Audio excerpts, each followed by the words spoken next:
હું દિલ્હીની સલ્તનતને પૂછવા માંગુ છું,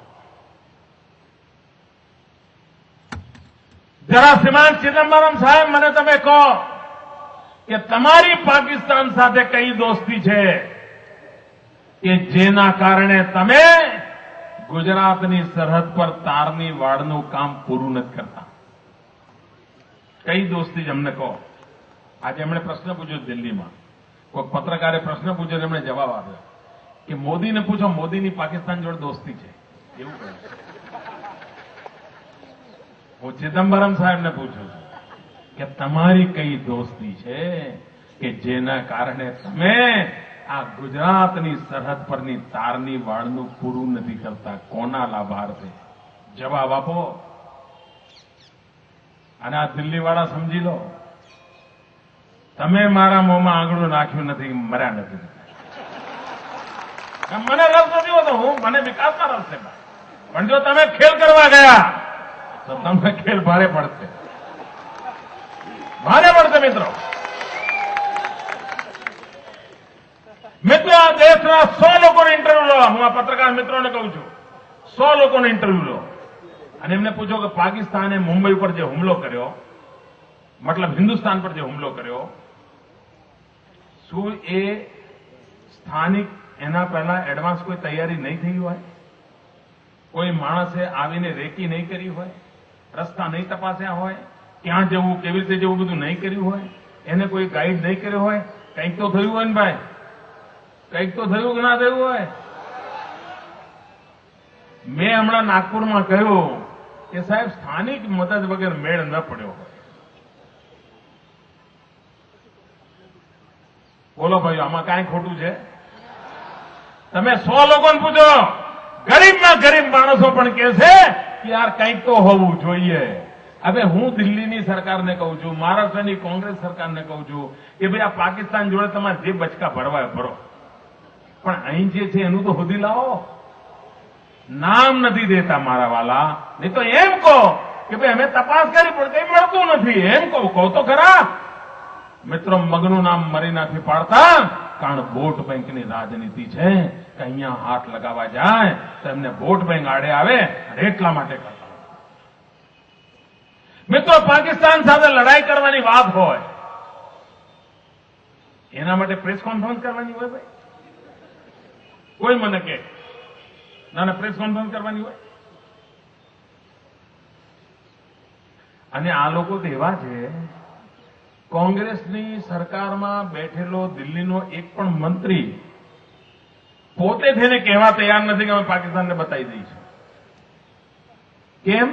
કારણ પાકિસ્તાનને કંઈ કહેવા જાય તો એમને ડર લાગે છે કે વોટ બેંક ખસી જાય તો. એટલે આ લોકોએ પાપ શું કર્યું છે? આર્મીના લોકોને પાસે પ્રેસ કોન્ફરન્સ કરાવે છે. મિત્રો, જે હિન્દુસ્તાનમાં ક્યારેય ન થયું. એરફોર્સ, નેવી, આર્મી ત્રણેય વિંગના સિનિયર મોસ્ટ ઓફિસરો પાસે આ લોકોએ પ્રેસ કોન્ફરન્સ કરાવીને પાકિસ્તાન સામે ગુરક્યા કરવા માટેની વાત કરી. શું ભારતની સેનાના ખભે બંદૂકો ફોડવાની છે તમારે? શું તમારામાં રાજકીય હોશકોશ નથી કે તમે જાતે બોલો કે અમે પાકિસ્તાનને જોઈ લઈશું? પણ પાકિસ્તાનને જોઈ લઈશું એમ બોલવા જાઓ તો તમારે અહીંયા વોટ બેંક ખરી પડે. એટલા માટે તમે સેનાના લોકોને આગળ કરો છો. સેનાના શબ્દની વિશ્વસનીયતા ઉપર પ્રશ્નચિહ્ન ઉભા થાય એ પ્રકારનું વાતાવરણ બનાવો છો. મિત્રો, રાજકારણ આવું ના હોઈ શકે. અરે તમારામાં દમ હોય, ઉભા થઈને આવી જાઓ મિત્રો, પણ એ સામર્થ્ય નથી. મિત્રો, એક બીજા મુદ્દા પર મારે વાત કરવી છે. આપ વિચાર કરો, હિન્દુસ્તાન આઝાદ થયું ત્યારથી આજ સુધી એક જ કુટુંબે 37 વર્ષ રાજ સીધે સીધું કર્યું અને 5 વર્ષથી બેકસીટ પરથી ચાલ્યું. 42 વર્ષ. 37 વર્ષ તો ડાયરેક્ટ બેઠેલા જ હતા. નહેરુ હોય, ઇન્દિરાજી હોય, રાજીવજી હોય, અને 5 વર્ષથી પાછળથી ચાલે છે. 42 વર્ષ. અને બાકી સમય લાલ બહાદુર શાસ્ત્રી જેવા કોકને મળ્યો અવસર, નરસિંહ રાવ જેવાનો અવસર મળ્યો, જેમણે રાજ કર્યું. નહીં તો બધા કોંગ્રેસી ગોત્રના પ્રધાનમંત્રી મળ્યા. બધા પ્રધાનમંત્રી કોંગ્રેસી ગોત્રના સિવાય કે એક.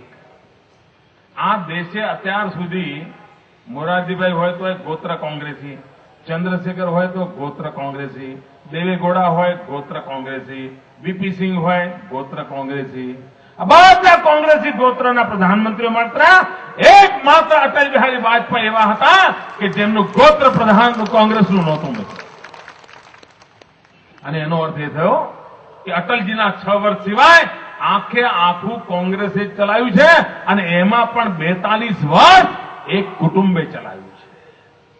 આ દુર્દશાનું કોઈ કારણ હોય, જવાબદારી હોય તો એક કુટુંબ છે મિત્રો. અમેરિકામાં કુટુંબવાદ સામે અમેરિકાની જનતા અવાજ ઉઠાવ્યો. અમેરિકાની હમણાં જે ચૂંટણી થઈ ને, ઓબામા જીત્યા. ઓબામા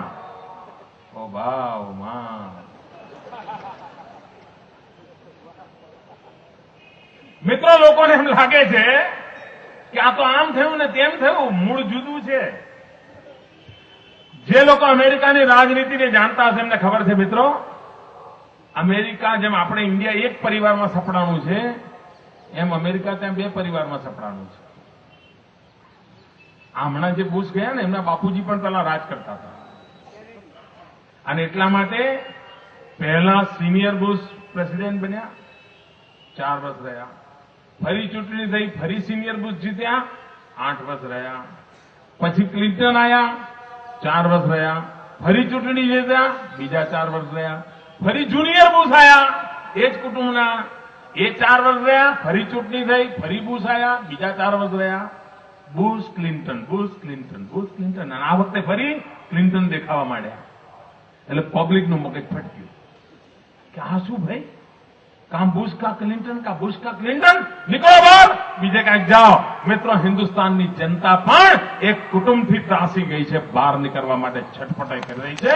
અને મને વિશ્વાસ છે મિત્રો, મને વિશ્વાસ છે નીકળશે, મને વિશ્વાસ છે નીકળશે. બોજ બની ગયા છે એક પરિવાર, એમની એક ચોખટ બની ગયું છે. આ દેશને મુક્ત કરાવવા માટેની જવાબદારી છે. મિત્રો, દિલ્હીની સરકાર સુરક્ષાની વાતો કરવાનું એમના મોંમાં શોભતું નથી. દિલ્હીના લોકો મહેરબાની કરીને આતંકવાદ સામે એક શબ્દ તમે ન બોલો તો સારું, નહીં તો ભૂંડા લાગો છો. તમે આતંકવાદ માટે પ્રામાણિક છો તો પહેલી શરત આ છે, અફજલ ગુરુને ફાંસીના તાકડે ચડાવી દો. સુપ્રીમ કોર્ટે ચુકાદો આપ્યો છે. એની આળપંપાળ શેની કરો છો ભાઈ? કોઈ કારણ છે? અને કોનાથી ડરો છો?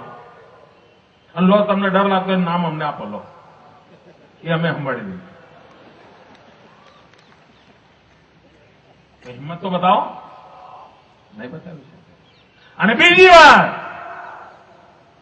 આતંકવાદ સામે લડવા માટે મેં ગુજરાત વિધાનસભામાં ગુજકોકનો કાયદો પારિત કર્યો છે. દિલ્હીમાં દમ હોય, વોટ બેંકની રાજનીતિથી ઉપર દેશહિત સુપ્રીમ હોય તો અમારો ગુજકોકનો કાયદો પાસ કરો. નથી કરતા. અને એટલા માટે કહું છું ભાઈઓ કે દિલ્હીની સલ્તનત ગયા 5 વર્ષ ભારતના આત્માને પીંખી નાખ્યો છે. ભવ્ય ભારતના સર્વ સપનાઓને છેદ ઉડાવી દીધો છે. ભારતની યુવા શક્તિને અંધારની કગાર પર લાવીને મૂકી દીધો છે. જેટલા જલ્દી આ દેશને એમાંથી મુક્ત કરાવીએ. અને આ લોકસભાની ચૂંટણી એક અવસર છે. સમગ્ર દેશમાં ગુજરાતે આ સંદેશ આપવો પડશે. લાલકૃષ્ણ અડવાણી ગુજરાતના પ્રતિનિધિ છે. લાલકૃષ્ણ અડવાણીની ગુજરાતની ટિકિટ નક્કી થઈ ગઈ છે અને દેશ એમના નેતૃત્વ માટે પ્રતીક્ષા કરી રહ્યો છે. અને ગુજરાત લાલકૃષ્ણ અડવાણીની પડખે ઉભો છે અને આખો હિન્દુસ્તાન એમની પડખે ઉભો રહેશે એવો મારો વિશ્વાસ છે. કાર્યકર્તા ભાઈઓ બહેનો, આ લડાઈ વિચારની તો છે, આ લડાઈ વ્યવસ્થાની પણ છે. અને જેટલી પરફેક્ટ વ્યવસ્થા બૂથમાં કરી શકીએ, જેટલી પરફેક્ટ વ્યવસ્થા મતદાતાઓને ધ્યાનમાં રાખીને કરી શકીએ, એટલો આ વિજય સુનિશ્ચિત થતો હોય છે. આ સુનિશ્ચિત વિજય માટેની તૈયારી કરીને આપણે બધા આગળ વધીએ. આપ સૌને અનેક અનેક શુભકામનાઓ પાઠવું છું. ફરી એકવાર શહેરના મિત્રોને આ સંગઠનનું અત્યંત મહત્વનું કામ કરવા માટે ખૂબ ખૂબ અભિનંદન આપું છું. જય જય ગરવી ગુજરાત, જય જય ગરવી ગુજરાત.